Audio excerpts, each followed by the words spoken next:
right-hand corner of the Etherpad. It says a bunch of unnamed. It's a beautiful palette, though. It's all green, like seafoam green, at least in my view. But if you could put your name next to your color of choice and sign in around, I guess, line 58 on the Etherpad with your name and your affiliation.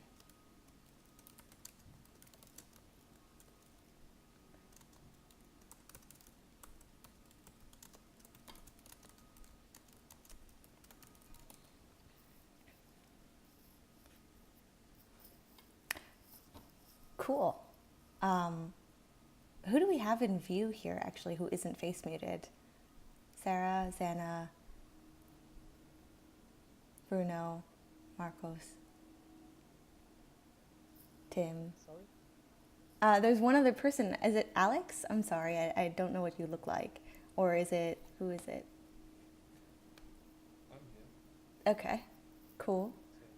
I saw Alex a second ago. Okay, cool. Who's Kevin? Can you wave? Hi. Oh, hey, what's up? I'm new. I just want to look how it works, that whole Mozilla Science Lab study group. Sweet. Okay, cool. Welcome. Should I just put my name in the file? Please do. Yeah, please do. So since we have new folks, the study groups program is a repository and a collection of resources that you can fork and then create a local meetup around learning to code or learning about open science. And we have these calls every month so that people can get together and talk about shared resources and learn about new resources from us. And we usually try to theme them too, so that they're kind of, and have a guest speaker or two guest speakers. So that's what's up, that's what's happening now. And someone put in a link for Foronix. Does anyone want to say what this is? By the way, I'm opening the URL, but no one? I did. Oh, cool. A website that does web benchmark. And I think last week ago they did the benchmark with Docker. Mm-hmm. They compared a bunch of Linux versions. And there's actually a lot different according to the version of Linux you use in your Docker image. Cool. Thank you. And then the sec blog, Docker pipelines for RNA sequencing. Okay, cool. Alignment and analysis. Yeah, so feel free to share anything related to Docker, which is the theme for the call, but you can also just put in GIFs or interesting things you found on the internet this month. We're going to get started because we actually have a lot of people to speak today, so that's cool. So our theme was Docker and containers, kind of, and provisioning. I guess I didn't really bring on any other things that do containerizing. What else is a good container management? Does anyone? Nope, no other. There was something else a few years ago I remember being very popular, and I can't remember the name. They had a nice website, but it was also containers. Anyway, okay, so we're going to start out with welcoming our new contributors. So Marcos is here. You're joining from Brazil. That's very exciting. What's going on in Brazil? Well, a lot of things. I'm here just to take a look at how this works. I will be joining the next group next month, and this time I just want to take a look and feel what is this all about, the study group and how this works, the calls. This is all new for me. So cool, welcome. I believe that this time I'll just watch and try to learn a few new things. Cool, welcome. And so he's also talking about, we have an orientation program that Xana just launched, actually, where we kind of have regular calls and get people onboarded to the study group materials and see what their study groups are about and learn a little bit more about them. So that happens, it's going to happen semi-monthly, and it will start up again in January. And we'll put in a link for how you can sign up for that if you're interested. But we also have Tim, Tim's here, woohoo! And we just met Kevin. Wave. Hi. And then Shannon from Athens, Georgia. Where's Shannon? Hi, I'm here on the phone. Sorry. Hey, welcome. Cool. So our first speaker, Alex and Tim, you guys can tag team it, I guess, because I wasn't sure until yesterday when I got 2 joyous emails from both of you that you were going to be here. So take it away. Tell us about your Docker experiences, in science. You want to go first, Alex? No, I think it's probably best if you go first. Okay. So, in a previous life of mine, I was a scientist at CERN and spent a lot of time sharing. Also, CERN is a big research lab in Europe, and we're all physicists, but we just sit in front of a computer and do statistics and machine learning on the data that the collider provides. So we have lots of sophisticated code and we share it amongst the collaboration. But you spend a huge amount of time trying to get other people's code to work because, the first time you email them, they go like, oh yeah, it's super, it has instructions, you try and follow them and it turns out it doesn't run. And then you go like, oh yeah, you have to set that environment variable and then it will work, and you try that and it still doesn't work. And you go like, oh yeah, you need to modify this, and you probably know this game. So at some point we got fed up with this, and a hackathon got together and thought, okay, there must be a better way to do this. And that is when we started building something around Docker, because with that, if you write down in a text file how to build the environment, then all you need from your colleague is that text file, and you're almost guaranteed that their software will run inside a container. So we built something that we call Everware, which is a little bit even more, on top of Docker.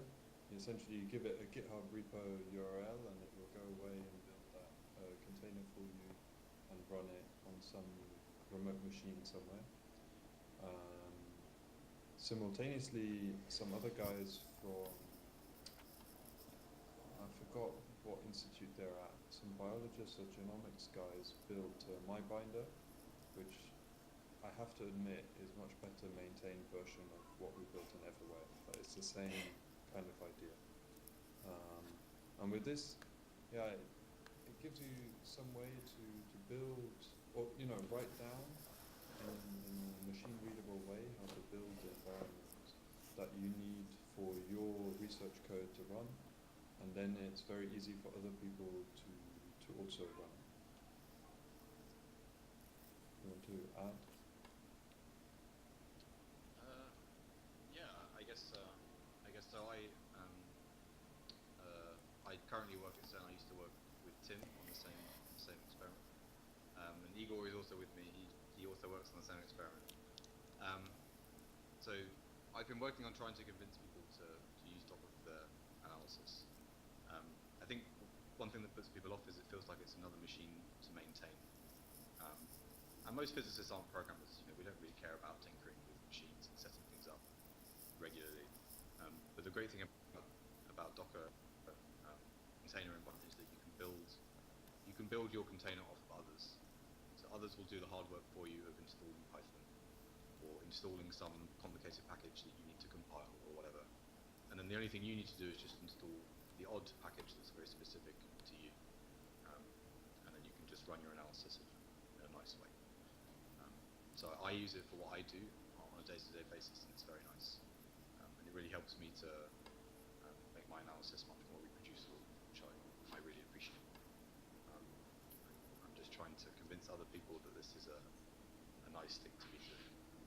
Because what's cool is it's not just about the final numbers that you put in your paper that you can use the container for. You can also have a container that contains your LaTeX compiler, or you can have a container that contains a specific calibration piece of software. So it's not one container just for your software, but for lots of little useful pieces that you can use. It's very cool.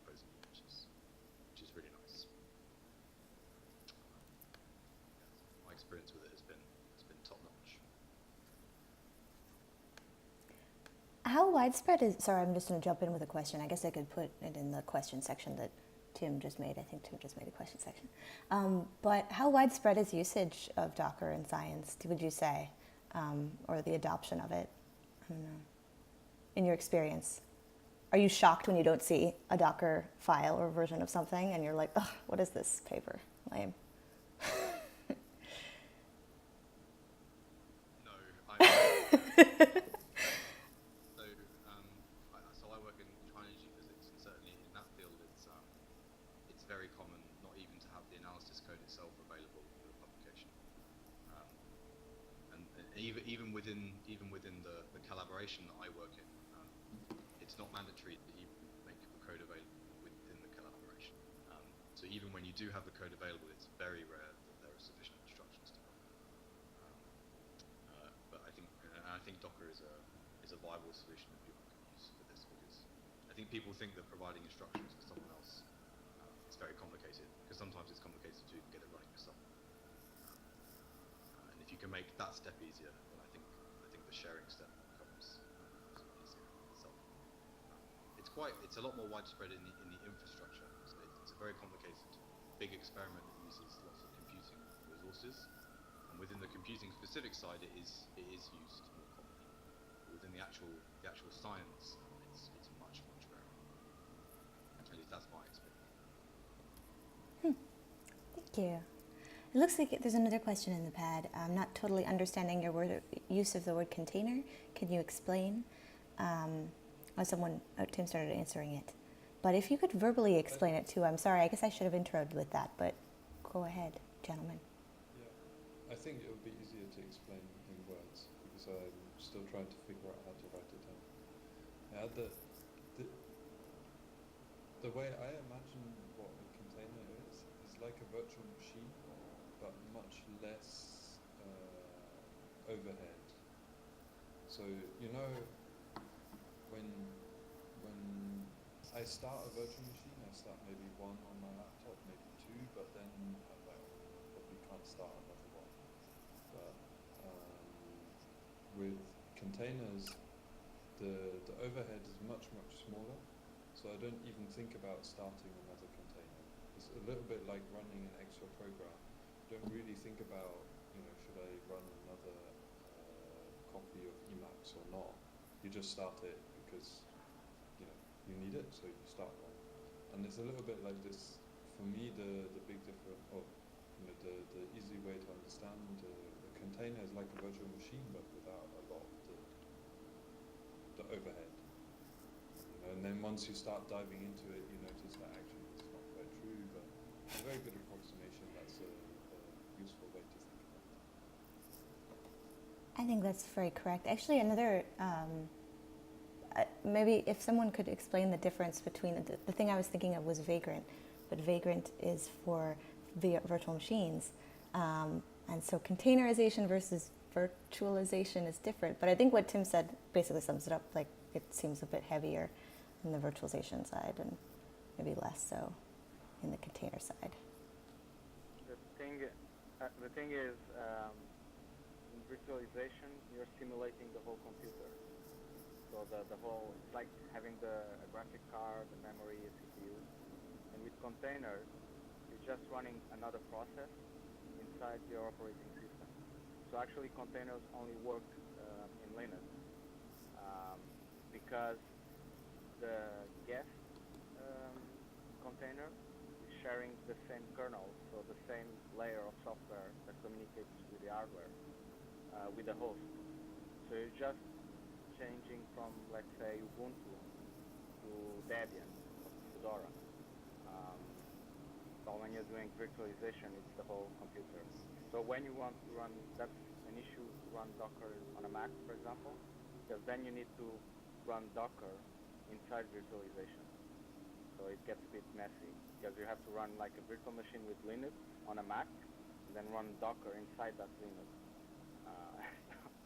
That's where all the But it's worth saying that the Docker setup package makes that useful and very transparent.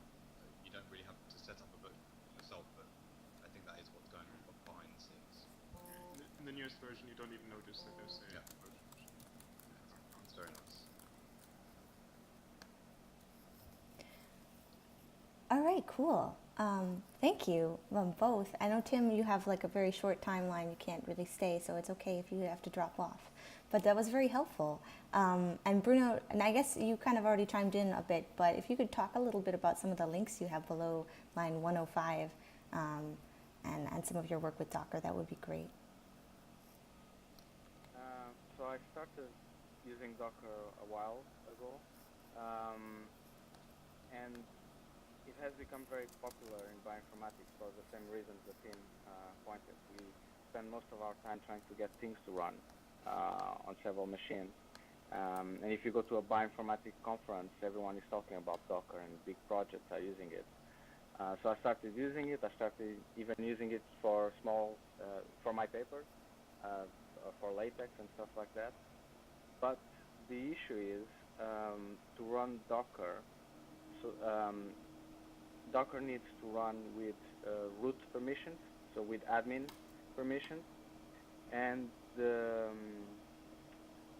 people in charge of the cluster at the university, they don't really like that, because you could easily exploit Docker and get out of the container and start doing nasty things outside of the container. So there are solutions for that. There's a bunch of new improvements and security stuff you can do with the latest versions of Docker. But the issue is then most of that stuff requires you to run Docker on a recent Linux distribution. And the cluster is set up with a distribution that's quite old, and they're not going to change the whole infrastructure just for Docker. So it's been challenging to get that running on the cluster. So I've been trying out alternatives to Docker. And one thing that got us very interested recently is something called Singularity. So it's kind of like Docker, but without permission issues. So you can run it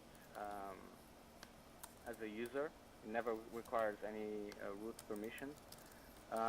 The thing is then to build your image, because what you have in Docker is you have the Docker file, which describes how to build the image. Then from using that, you build an image, which is kind of a file that contains everything installed. And then that image is used as a template to start containers, which are just processed. So when you're using Singularity, to build the image, you might actually require root. So you might have to run to build it on another machine. And then you migrate that image to the cluster. But then you can use that image to start containers without any permissions. So it's a lot more friendly for HPC, for example. And the cool thing is that you can reuse Docker image. So you can just take an existing Docker image, and if you go on Docker Hub, there's like image for everything. So you can just export that and import to Singularity.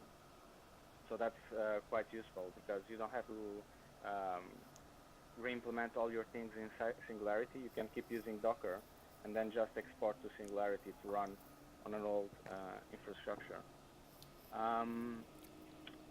But the thing is, you still, well, it's nice that you can just put whatever you want inside a container, and then you can share with other people and tell them, hey, this works, just run it. But you also want to have some reproducibility in your research, in whatever you're trying to do. And sometimes it's really hard to, like, you might get something working in your container, but in your Docker image, but then you don't know exactly how you got there. You don't control all the environment variables, so you know you built that image from Ubuntu, but if you build from another distribution, it doesn't work, and you have no idea why. And so there's other interesting projects that are trying to take another approach and build like a package managers that are functional and well, that's the input. What you generate from those package managers is always reproducible. So everything is hashed and everything is versioned. So it's more like you always get the same environment, And these package managers, they don't require containers or anything or virtualization. You're just building everything, all your dependencies. For example, if you're building latex, or if you're building R, you need R, but then you need Fortran, but then you need also DCC and all that stuff. Everything gets built in a folder, which could be in your home without any permission. And it's always going to be built in the same way, so it's very reproducible. So I've been also playing with that. There's a blog post on line 112 about these kind of things. And the cool thing is if you can build your whole analysis research using these package managers, and then you can put that inside of container so that you have several layers of reproducibility, and it also makes it easier for people that don't want to set up any of this. They can just run the container if they have Docker. If they don't have Docker, they can run whatever the package manager you build. So your analysis becomes more available to everyone. And then on line 114, we have a bunch of repos where we are using Docker. So we have several web apps, and for those web apps, they have weird dependencies, so we have Docker containers for that. And it's a good example if you look at Gene Validator or Sequence Server, you can see we have the instructions how to set up. They're very long, and even if you follow everything correctly, it might not run on your machine. While if you have the Docker container, it's just one line. You do Docker run Sequence Server, and then you have the web app running. And another thing we did is this tool called OSwitch, because the idea with Docker is that you use it to run one process. So you start like a server or one analysis or something like that. You might also use it as a virtual machine. So you could SSH into it, but that's not really the best practice. But when you're doing like more interactive research and you just want to run something on your terminal, it's quite annoying to use Docker because you have like to mount your folders and bind the ports to access whatever you're trying to do. And so we built this tool called OSwitch, which allow you to do something like OSwitch BioLinux, for example, and your shell switch from the host operating system to the BioLinux distribution that has all the bioinformatics stuff installed. Then you can, and all your files are where they're supposed to be. So then you can run whatever analysis you want, and then you like, oh, but now I need to run Ubuntu version 16 for some reason. Then you can just do OSwitch Ubuntu, and that will start another container and switch your shell to that. So it becomes it's more friendly way to use Docker if you're doing more interactive exploration or analysis. And then I've linked also a bunch of Docker files we have in our lab and the Docker repo.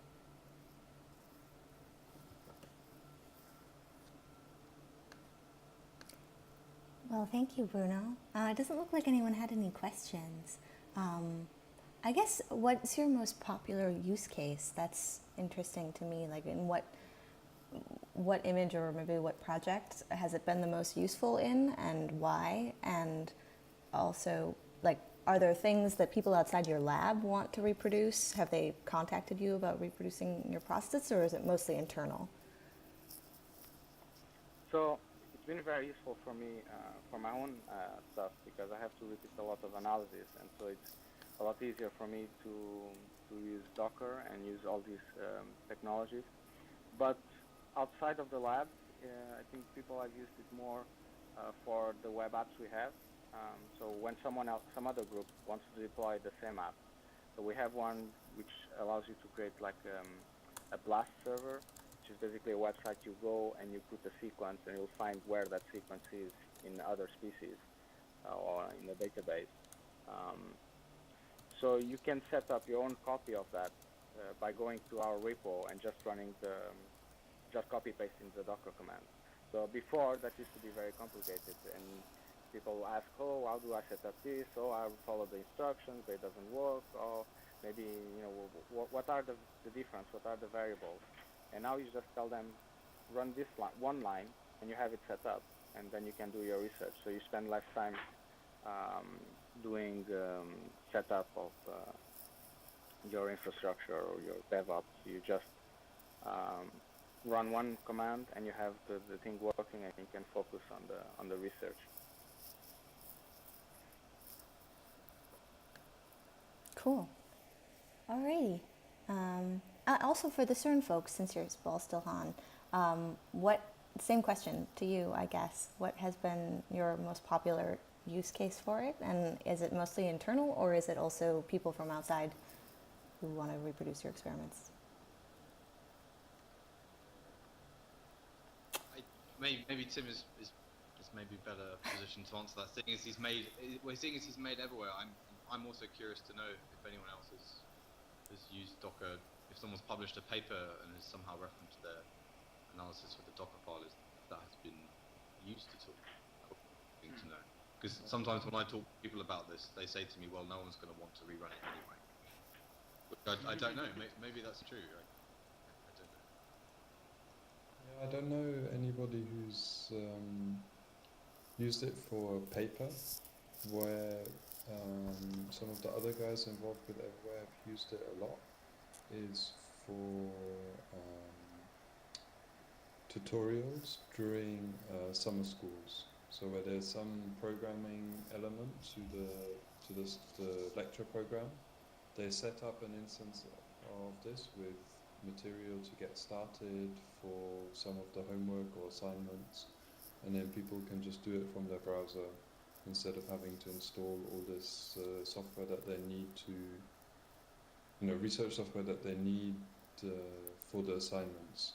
So then during the summer school, they don't spend time trying to figure out how to install it. They can just use it. I think that's the most popular use of Everywhere that I know. In Manchester, we had 2 students who sort of created an outreach project. So it's sort of like an analysis that a physicist would do, but simplified quite a lot, so that people can follow it. So anyone with sort of basic Python and NumPy skills, you could say, would be able to follow it. And yeah, we presented this at an outreach event in London some time ago. So it's not only workshops, but also outreaches, sort of the areas. It's interesting. Very nice. Sounds very noble. All for education, for the good of humanity, learning. It also sounds like a lot of... Oh, sorry. Go ahead. Sorry, I was just going to say that because of the education, on the BioNode project, which is an open source community I started, if you go to try.bionode.io, you have access to a terminal, and that terminal is accessing Docker containers on a server. So it's also useful, allowing people to have an interactive shell in their browser. And regarding papers, there's some bioinformatics papers out there about Docker and using Docker, things like that. Great. Does it all improve people's documentation, I guess, by forcing them to write out the kind of steps to do something? I think that very simply it also does that, because a lot of projects on GitHub, I don't know, people share them and they're like, you figure it out, like there are folders that say JS or Python or whatever, you're going to figure out which one runs first, and if there's NPM or whatever. And I think at least with the text file, you have this kind of commented out, very organized, because it has to have the order for what is being set up. I don't know, I think it also forces people to document in a kind of way. Cool. Well, thank you, everyone. This is so great. Wonderful introduction to Docker for Science. We have a bunch of resources actually around line 106, and feel free to add any recommended resources that you know of, or I think it's 213 now. Line 213, because it moved down. And at some point, somebody deleted all the colors. I'm a bit sad about that. All the colors disappeared on the Etherpad. I love it when it's rainbow colored. Oh well, we'll survive. But yeah, line 213, there's a couple of study group lessons, and there's also a bunch of related events. There's one that's happening in a few days Dockers for Windows Server. And I also put a section for tips down on line 238. If you have any tips that you think are very useful for people getting onboarded to Docker, or even teaching other people how to use it, that would be great if you'd put down like maybe horror stories or tips or anecdotes or whatever. There's a lot of tutorials and examples and some tools. There's a couple of podcasts. I guess there are people who just do Docker podcasts. I don't know.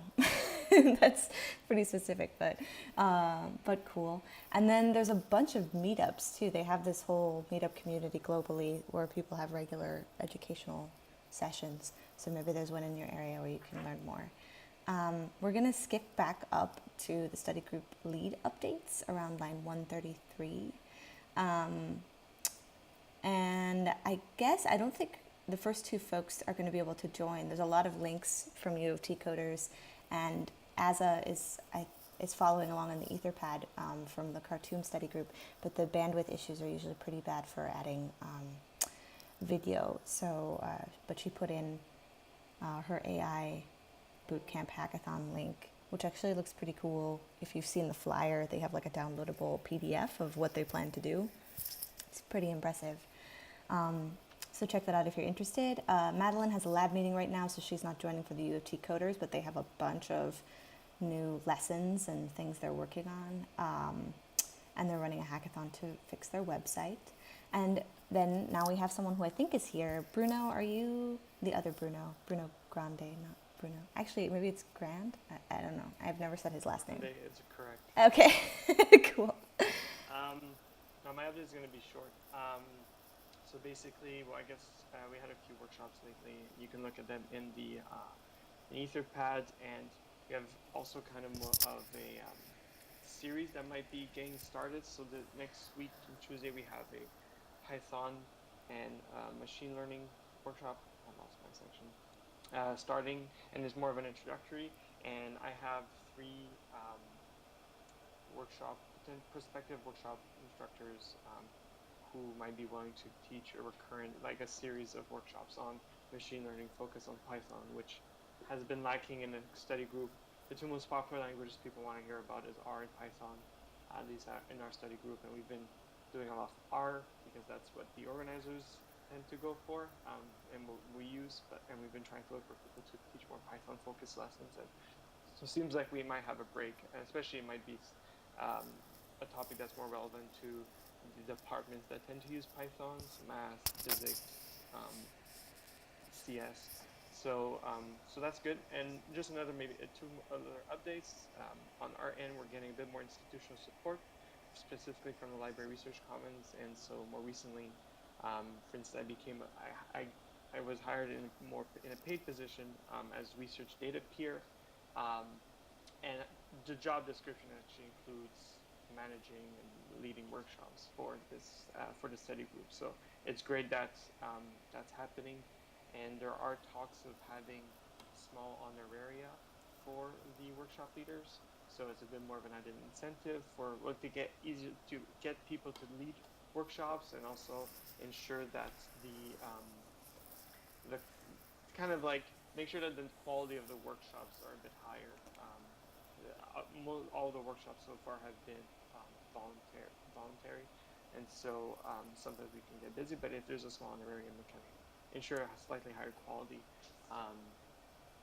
for the workshops. Yeah, and other than that, we're gearing up for Research Bazaar in February. So this is again something that our Research Commons has been very enthusiastic about. We've had our first edition last year, and it was really successful.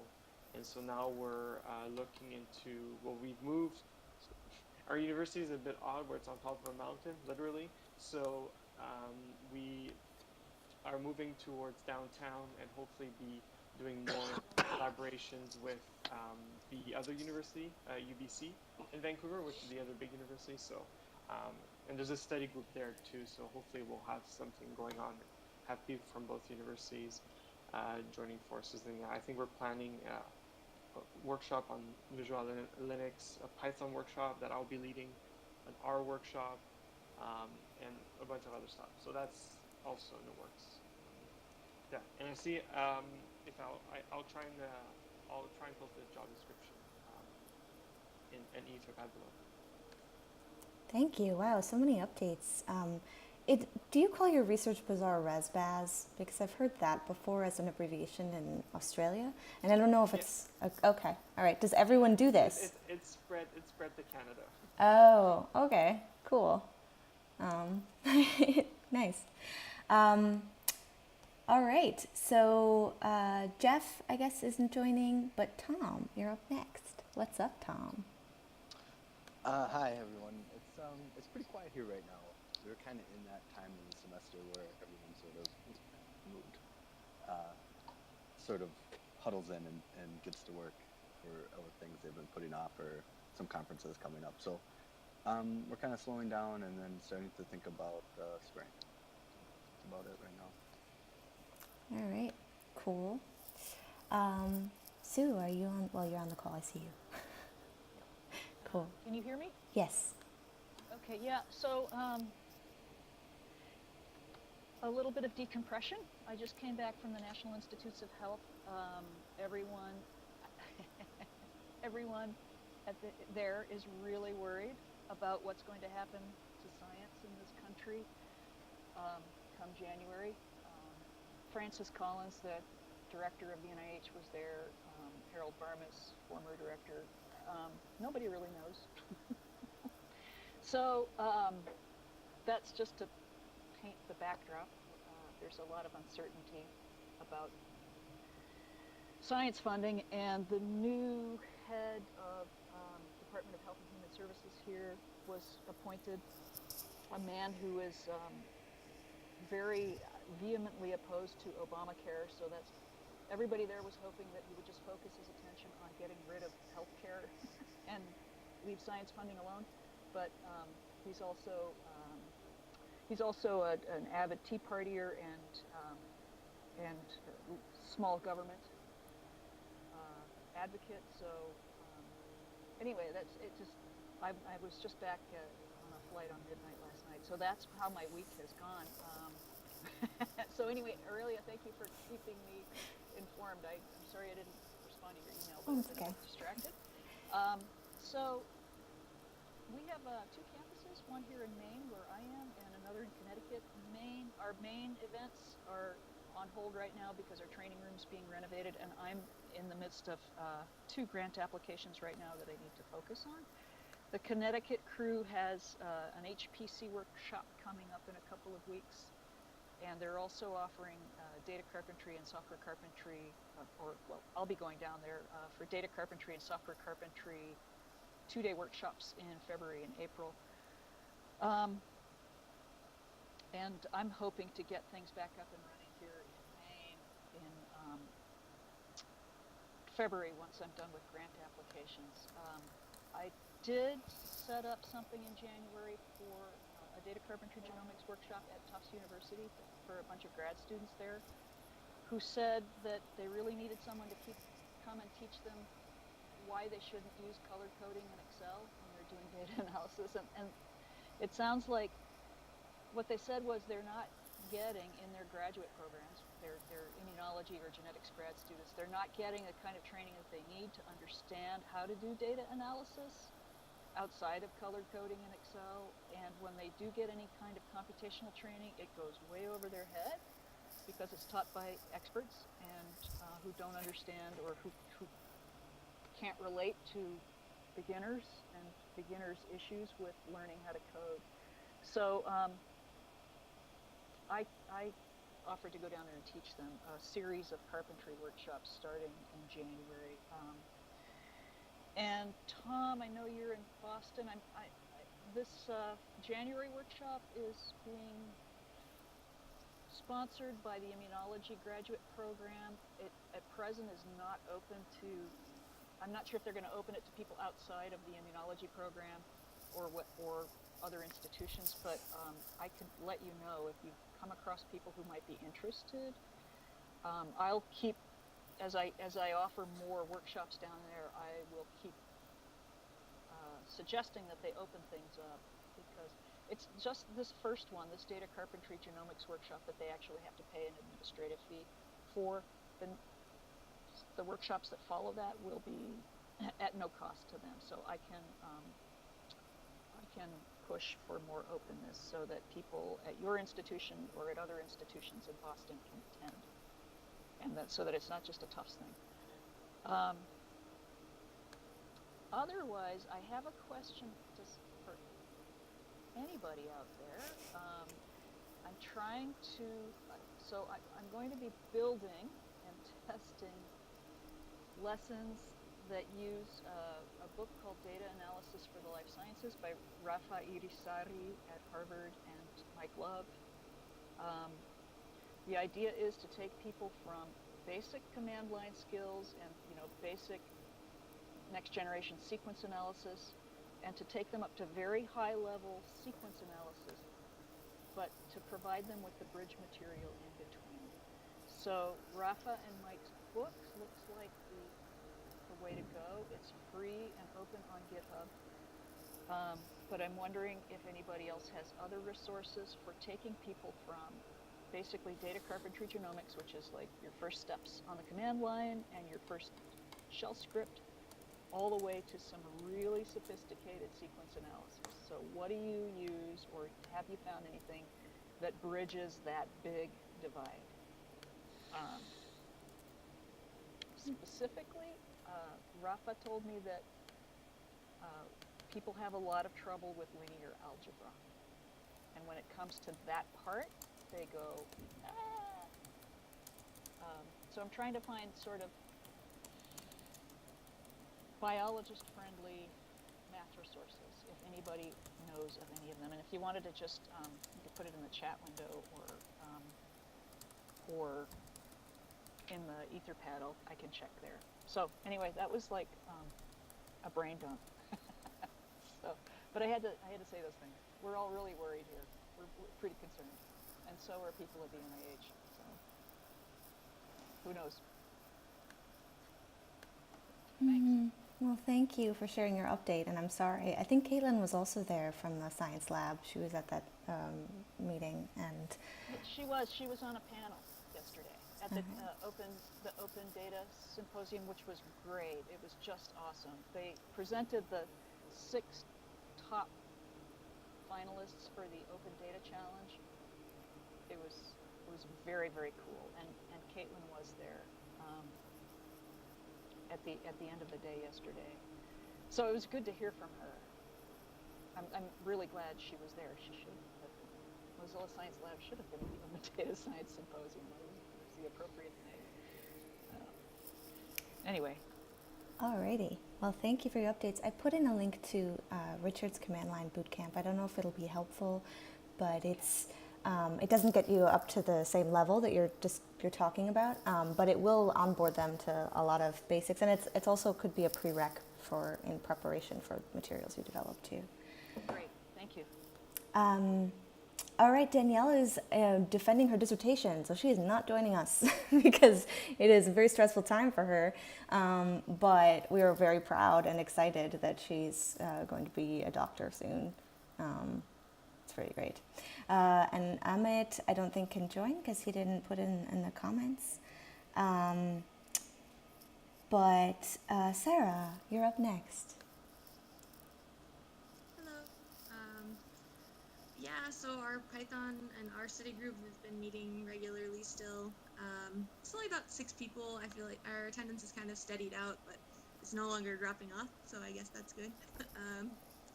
And I don't know, personally I've been slacking a little bit on getting the big group together. We were trying to go a little bit less computational and more ecology and evolution theory, and I kind of failed to bring us there. I prefer discussions about computation, I guess, so I kind of fell apart there, but but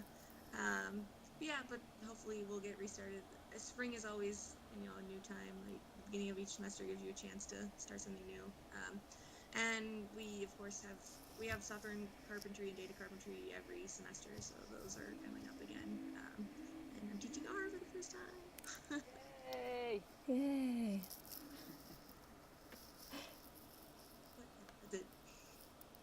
Very cool. All right, thank you. Well, CERN, the CERN study group, we had 2 CERN people today. Hooray, CERN representation. But the CERN study group is run by Achintya, and Achintya's in India right now, so he didn't have any updates. But I don't know if Alex and Igor, if you guys are part of the study group or not. You don't feel pressured to answer. I actually don't know if you're still on. Okay. Oh yeah, you are. Good. Unmute. Yeah, I've been to the study group quite a few times, and we've been talking about possible topics I could teach the people and so on. But I really didn't have enough time, unfortunately, in the last few months to not work on that. But yeah, we'll see. But this guy,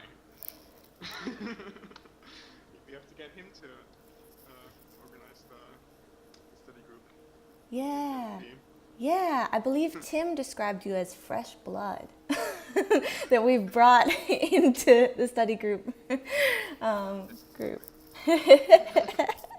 But yeah, you should join the study group. And Achintya is always saying that he feels like he's always chatting too much or he's doing too much, and there should be other voices participating in the process. So, and there used to be Patricia. I think she used to work, but then she moved to Birmingham. So. More folks in the CERN group would be great. It looks like Rob is adding an update. He's in the process of adding an update. We can skip you, Rob, if you'd rather just type. Or are you on? I think he is because I see his name. Can you Yes, hear me? yes, I can hear you. Perfect. Yes, you can hear me? Uh-huh. Perfect. Our study group is currently on a holding pattern right now. We've kind of had some bleed over from the summer months and haven't really gotten organized. So I've had a draft email for months to send out to people. So I will get on that and make sure that we at least meet. We also have another group on campus that does tutorials in R and Python, so we kind of double dip there. But other than that, just getting back into the swing of things is sort of my direction right now. So hopefully I'll have a better update next time. All right, cool. And I don't know if Vicky can join. He said that he's on a train, but he did put in a bunch of, he put in a lesson resource. That's the Fox IoT group, sorry, on line 209. I just am like naming off names and going down the list, and I'm not telling anybody where we are in the pad. I'm sorry. It's roughly sequential. But he put in a resource on line 228, which is pretty great. And that rhymed. Perfect. Yeah, so an intro to Docker, it's an hour long. It looks pretty cool. He added it to the lessons repo, so you're welcome to fork it and use it for your study groups, which is cool. And Alexander in Berlin, would you like to give an update? It's not really an update I can give since I just joined today. I heard today about this study group and someone told me it's about software, research software and the Docker context, so I thought I'd drop by and hear what you're talking about. And I just added some lines what we are doing, running Docker in a productive environment, but also experimenting with new, let's say, R things, for example, to get all my humanities researchers a bit more involved in data exploration and so on. And since a lot of research software is, at least in our experience, developed over and over again, because you cannot find it if someone developed it before, we try to make some of the software more accessible and visible by, if possible, providing running Docker containers for particular research projects and their software. All right, cool. And it looks like you're using my binder and everywhere, which is really nice because we had featured speakers earlier that talked about the project, so that's very cool. Cluster of Excellence Image Knowledge, is that a real name? That's kind of an awesome name for That's a real name. That's pretty cool. All right, well, welcome. Thank you so much for joining us. And I guess we don't do a very good job of putting in links for what study groups are. So I'll add the repo link under the notes on line 221. And you can read a little bit in the README, and then there's also an orientation guide if you're interested in starting your own study group, or even just exploring our lessons library and seeing, if there's anything you could reuse or teach to your colleagues or students. So let me add that right now. Hey Aurelia, this is Xana. Oh, hey, what's up? I just wanted to say that online, I think it's 1:30, I put a link to a form where you can sign up for our January study group orientation. And there's also, in that form, there's a link to this orientation guide, which has a bunch of information about starting and running your own study group. So hopefully that'll be useful to people who want to get started. And we hope to see you at the orientation.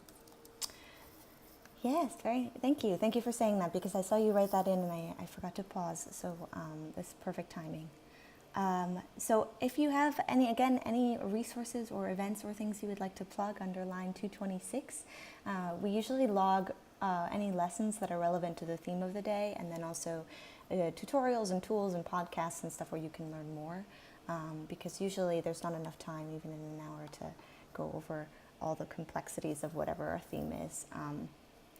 We had I think in October our theme was R, because there's an R in October, right? I'm just going to make these jokes and then no one's going to laugh on the screen, so it's fine. But anyway, so we have a theme every time and it's really hard to tackle it. So I try to put in a bunch of resources, but I would really love if other people would add resources as well, if you know of any other tutorials or things that are useful. And if you have any tips, put those on line 253.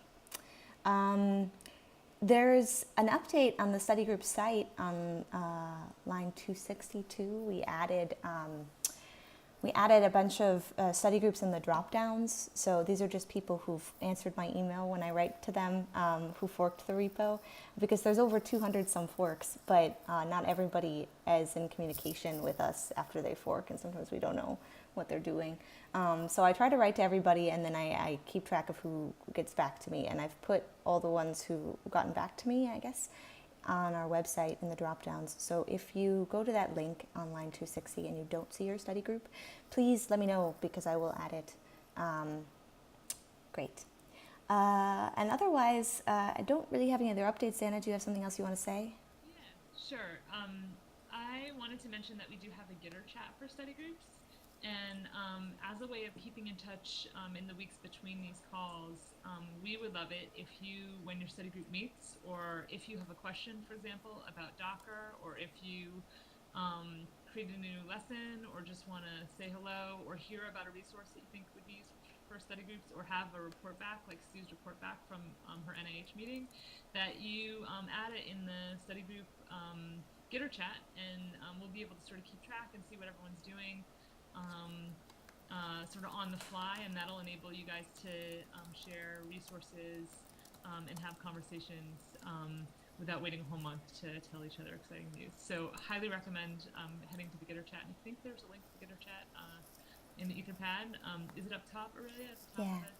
Yeah. So look there, and please come on over to the Gitter chat. And particularly if you have Docker questions, maybe we can get our Docker speakers to answer some of those questions in the Gitter chat if they pop up. So, yeah, that's it. Thanks.